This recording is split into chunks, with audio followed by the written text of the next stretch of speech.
Hello दोस्तों, स्वागत है आपका सालिमा हॉरर स्टोरीज पे। आज की स्टोरी बहुत ही हॉरर होने वाली है क्योंकि ये जिन्नात की स्टोरी है। जितना मैंने सुना है कि जिन बहुत पावरफुल होते हैं, आज की स्टोरी मेरी से ही सलमा के बचपन की है। चलिए शुरू करते हैं आज की ये स्टोरी जो मुझे सलमा ने सुनाई थी। सलमा एक गांव में रहा करती थी। यहाँ अलग अलग जाति के लोग मिलजुल कर रहा करते थे। यहाँ बच्चे खेलते कूदते रहते थे। बच्चों की उम्र लगभग 5-6-7 साल के बीच भी होगी। दोस्तों, आप सबको पता ही है कि बच्चों को खेलते हुए ना टाइम का पता चलता है ना कुछ। वो ऐसे ही खेलते खेलते गांव से बाहर चले जाते थे एक खंडर में। खंडर काफ़ी बड़ा था और वहाँ खेलने को बहुत सारी मूर्तियाँ पड़ी हुई थी, जिस वजह से बच्चे उस खंडर में खेलने को आकर्षित होते थे। बच्चे उन मूर्तियों से खुशी खुशी खेलते रहते थे और वैसे उस खंडर में ऐसी कोई अफवाह नहीं थी कि वहाँ भूत प्रेत का साया है, और ना ही कुछ ऐसा है जिससे बच्चों के लिए परेशानी बने। इसलिए उनके माँ बाप बेफिक्र होकर अपने बच्चों को वहाँ खेलने दिया करते थे। बच्चे हर दिन उस खंडर में खेलने जाया करते थे। उनमें से एक लड़की सलमा थी, वो भी उन बच्चों के साथ ही खेलती थी। दोस्तों, सलमा ने बताया कि एक दिन जब बच्चे खंडर में खेल रहे थे तो उसे मूर्ति के अंदर कुछ दिखाई दिया, जिसमें एक पुरानी सी बोतल रखी हुई थी। सलमा उस बोतल को उठा लेती है और उससे खेलने लग जाती है। इतने में बाकी बच्चे देख लेते हैं। वो उस बोतल साथ खेलने के लिए उससे छीना झपटी करते हैं। ऐसे करते हुए सलमा से वो बोतल नीचे गिर जाती है और टूट जाती है। उस बोतल के अंदर एक पुरानी सी चाबी निकलती है जिस पर जंग लगी हुई थी। बच्चों को समझ नहीं आ रहा था कि हम चाबी का क्या करें, तो वो वहीं रख देते हैं और सलमा उस चाबी को चुपके से उठाकर अपने घर ले आती है। उस रात सलमा को सपने में एक जिन दिखाई देता है जो सलमा को कहता है, मुझे आज़ाद करो, मैं तुम्हारे लिए काफ़ी खिलौने और मिठाइयाँ दूंगा। दोस्तों, उस जिन का नाम क़यामत जिन था, जो सलमा को ऐसे सपने में समझा रहा था कि वो उससे बिल्कुल ना डरे। जिन ने सलमा को चाबी लगने वाली जगह भी समझाई। कुछ दिन बाद ईद का त्यौहार आने वाला था। सभी ईद की तैयारियों में लगे हुए थे। इस वजह से उस दिन कोई भी उस खंडर में खेलने को नहीं जा रहा था। सलमा उस दिन खंडर में अकेली जाती है। दोस्तों, आपको पता ही होगा, बच्चे खाने पीने के लालची होते हैं, ऐसे ही किसी की भी बातों में आ जाते हैं। ऐसे ही सलमा को खाने पीने का लालच आ रहा था। खंडर में जाके सलमा ने चाबी पकड़ के एक मूर्ति में हाथ डाला। फिर वहाँ से लोटे जैसा दिखने वाला बर्तन निकलता है जो पूरे तरीके से बंद था और उस पर ताबीज़ वगैरह बंधी हुई थी। सलमा सभी चीज़ों को उस बर्तन से हटा देती है। हटाते ही उसमें से धुआं जैसा निकलता है। वो जिन्नात एक नौजवान का रूप ले लेता है और सलमा को कुछ खिलौने और मिठाइयाँ देता है, जिससे सलमा खुश हो जाती है और वहाँ से घर को निकल जाती है। घर जाके वो किसी को कुछ नहीं बताती। दोस्तों, उस जिन्नात को कई सालों से किसी जादूगर ने बंद करके उन मूर्तियों में रख दिया था।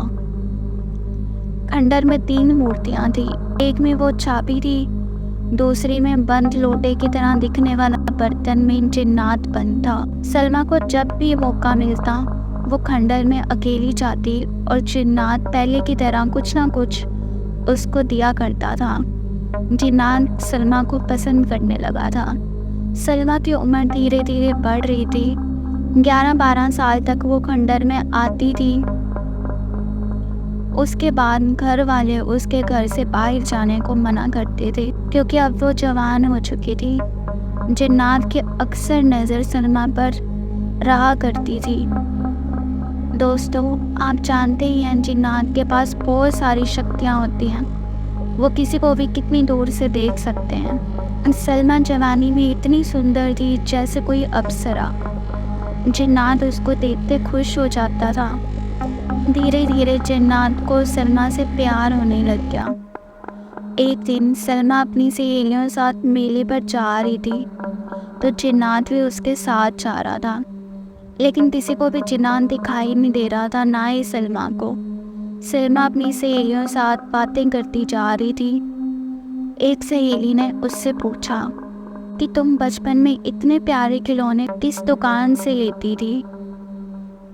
तो सलमा को उस जिन्नात का ख्याल आया और अपनी सहेली को बताने ही जा रही थी कि अचानक उसके गाल पर अदृश्य शक्ति का थप्पड़ पड़ता है और फिर वो कुछ भी अपनी सहेलियों को नहीं बताती। दोस्तों, वो थप्पड़ जिन्नात ने सलमा को मारा था ताकि वो अपनी सहेलियों को कुछ ना बताए।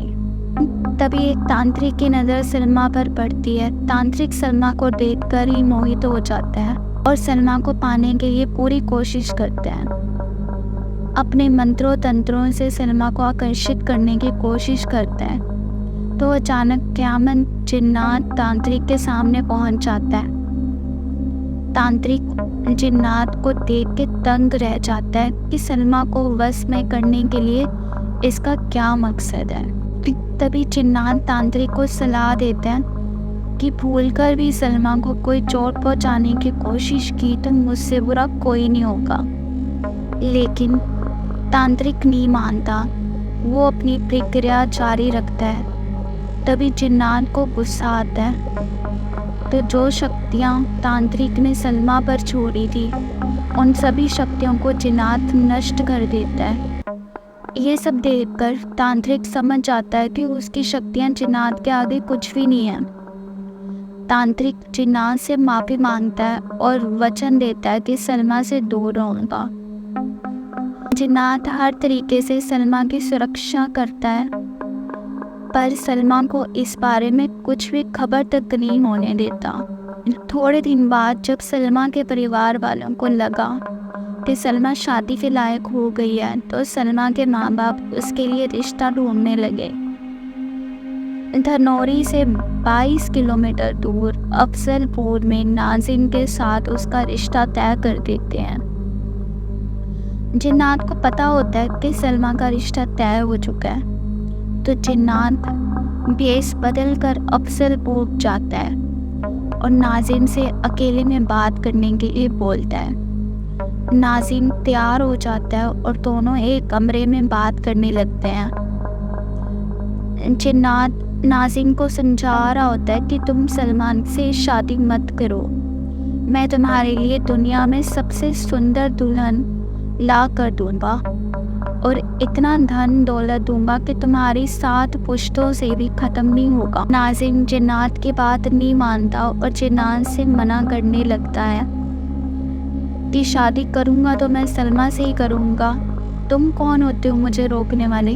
जिन्नात नाजिम के हाथ पांव तोड़ देता है और उसे अपाहिज बना देता है। तो जिन्नात नाजिम से कहता है, अब भी नहीं मानोगे?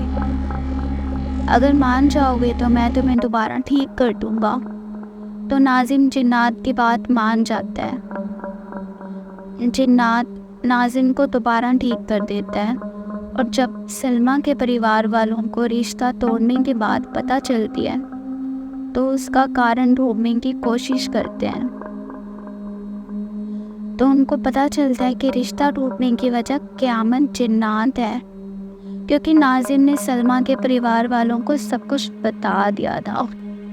अब परिवार वाले बहुत ज़्यादा डर जाते हैं कि एक जिन हमारी लड़की के पीछे पड़ा हुआ है, वो भी बहुत खतरनाक, जिसका कोई सामना नहीं कर सकता। सलमा के परिवार वाले बहुत परेशान रहने लगते हैं। उन्हें देखकर सलमा भी परेशान थी। एक दिन सलमा उस जिन्नात से मिलने खंडर चली जाती है और जिन्नात को आवाज़ें देती है, तो जिन्नात उसके सामने आ जाता है। वो भी एक नौजवान बनकर तो बोलती है कि तुम अपना असली रूप दिखाओ। तो जिन्नात अपने असली रूप में आ जाता है। तो सलमा जिन्नात से पूछती है कि तुमने मेरा रिश्ता क्यों तोड़ा है। तो जिन्नात कहता है कि मैं तुमसे मोहब्बत करता हूँ, और तुम्हारे साथ रहना चाहता हूँ। सलमा कहती कि तुम मुझसे सच्चा प्यार करते हो तो वचन दो। जिन्नात तैयार हो जाता है। सलमा जिन्नात से कहती है कि तुम मुझे भूल जाओ, यहाँ कभी मत आना, क्योंकि मेरे परिवार वाले खुश नहीं होंगे तो मैं कभी भी खुश नहीं रह पाऊंगी, और एक जिन्नात और एक लड़की का मेल नहीं हो सकता। ये कहकर जिन्नात से वचन ले लेती है। वचन के अनुसार जिन्नात को अपना वचन निभाने के लिए सलमा की बात माननी पड़ती है और जिन्नात उस खंडर से दूर चला जाता है। भी नहीं आता। सलमा की शादी नाजिम से हो जाती है। अब सलमा नाजिम के साथ बहुत खुश रहने लगती है। तो दोस्तों, कैसी लगी हमारी आज की ये स्टोरी?